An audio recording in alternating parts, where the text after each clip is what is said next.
काय बघता येतं का नाही? जर माणसं पाहून गाडी चालवा. अहो तुम्ही जरा मागे थांबायचं ना, मग गाडी येते अचानक, कळत दिसत नाही का तुम्हाला? अहो मागं थांबायचं म्हणजे मला काय माहिती होतं का तुम्ही इथून येताय म्हणून? मॅडम, पोरांना शिकवा, आम्हाला शिकू नका. अहो काय कळलं का? बोलायची पद्धत आहे का ही तुमची? कळलं का? म्हणजे तर आम्हाला लागलं असतं मग. अहो म्हणजे चूक तुमची, वरून तुम्ही आम्हालाच बोलायचं. मा बाप कोण आहे माहिती का तुम्हाला? हा, कोण आहे? कोण आहे म्हणजे? अहो तुम्ही ज्या गावात शिकताय ना, ज्या गावात शिकवताय ना, त्या गावाचा सरपंच आहे माझा बाप. आणि बोलताना जरा व्यवस्थित बोला, समोर कोण आहे काय आहे. अहो चूक कुणाची? बोलतोय कोण कुणाला? पटतय का तुम्हाला तरी? तेच म्हणलं मागाशी, पोरांना शिकवा लहान लहान, आम्हाला नाही. नाही तर बदली होईन इथून. कळलं का? जरा व्यवस्थित राहा. काय चूक आमची नव्हती, गाडी घसरली ती.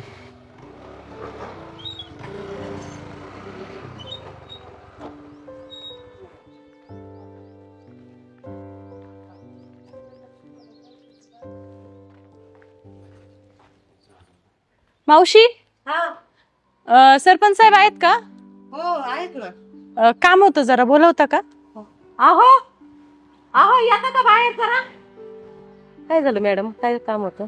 नाही काही नाही, मी आता शाळेतून येत होते. हा. तुमच्या मुलांनी मला गाडी आडवी मारली. मग माझ्या पायावर गाडी जाता जाता राहिली आणि मी बोलले तर उलट मलाच बोलला तो. अहो लहान आहे, जाऊन द्या. तुम्ही काय मनावर घेता एवढं? तुम्हाला लागलं नाही ना? अहो पण असं नसतं. काय झालं मॅडम? अहो काही नाही, मी आता शाळेतून येत होते आणि तुमच्या मुलांनी मला गाडी आडवी मारली आणि मी त्यांना त्यांची चूक सांगत होते, तर ते उद्धटपणे मलाच बोलले उलट. मग तेच म्हणलं तुमच्या कानावर घालावं. काय तुम्ही गावचे प्रथम नागरिक आहे, तुमचा मुलगाच जर गावात असं वागत असेल आणि तुमच्या नावाखाली दम सुद्धा दिलाय मला, मी जास्त बोलले तर माझी बदली करेल इथून म्हणून. असं बोलला तो? हो, अक्षय, तुम्हाला माहिती पाहिजे तुमच्या मागं असं बोलतात म्हणून आले मी. काय माहितीये का मॅडम, पहिली गोष्ट, शिक्षक असो नाही तर कोणी असो, महिलेशी माणसानी मान सन्मानानेच बोललं पाहिजे. का हो बाप्पा? तू मॅडमला काय बोलला होता का? काय नाही, आपलं सहज अशी गाडी आडवी आली, जरा गडबडीत होतो, बोलला असेल एखादा शब्द. लाज नाही वाटत का तुला? मारून. हा, तू शांत राहा. माफी माग त्यांची आधी, माफी माग.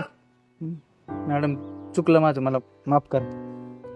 बाप सरपंच जरी असला ना, तरी शिक्षक हा बापापेक्षा मोठा असतो मानाने. कारण की बाप फक्त 5 वर्ष गावात सरपंच असतो, शिक्षक हा 10, 12, 15 पिढ्या गावातल्या घडवत असतो. तेव्हा त्यांच्याशी मान सन्मानाने बोलायला शिक. आणि काय माहितीये का, सरपंच पद हे बापाला लोकांनी दिलेलं आहे. बापानी भीक मागून मतं गोळा केलेली आहेत. तेव्हा त्या लोकांचा मान ठेवायला शिका. हा, पळा. चला येते मी. मॅडम, मुलाचं काय चुकलं असेल तर माफी मागतो. त्याच्या वतीने आम्हाला माफ नाही करा. तुम्ही नका माफी मागू, फक्त नीट व्यवस्थित बोलायला शिकवा, बस झालं तेवढंच. चल. चला.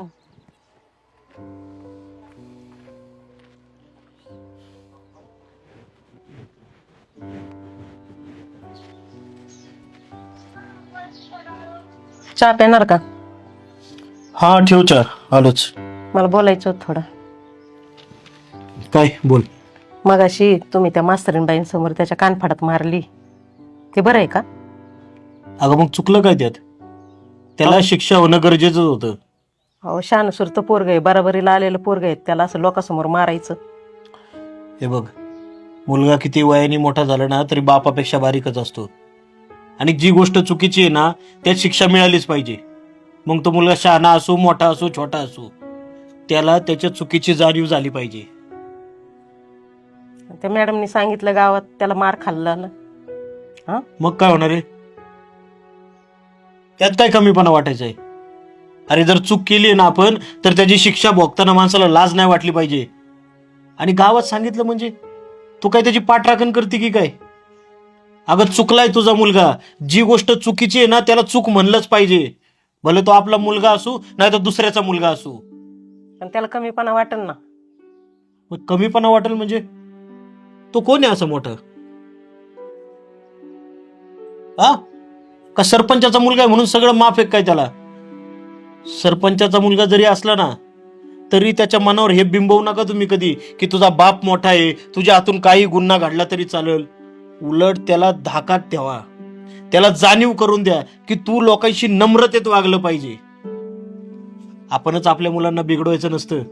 मन कठोर करायला लागलं ना तरी चालेल, पण त्यांच्या चुकीची जाणीव त्याला झाली पाहिजे. अहो शिक्षक म्हणजे आज कोण आले? गुरुजन आले ते. त्यांना तुम्ही असं बोलताय उलट पालट, आणि ही शिकवण देणार का तू मुलांना? उलट बोललं तरी चालतंय, तू सरपंचाचा मुलगा आहे. आईची माया कुठेही उपयोगाची नाही. वेळ प्रसंगी चुकीला चूक म्हणलंच पाहिजे मुलांच्या. ठीक आहे, मी चहा ठेवू का? ठेवा.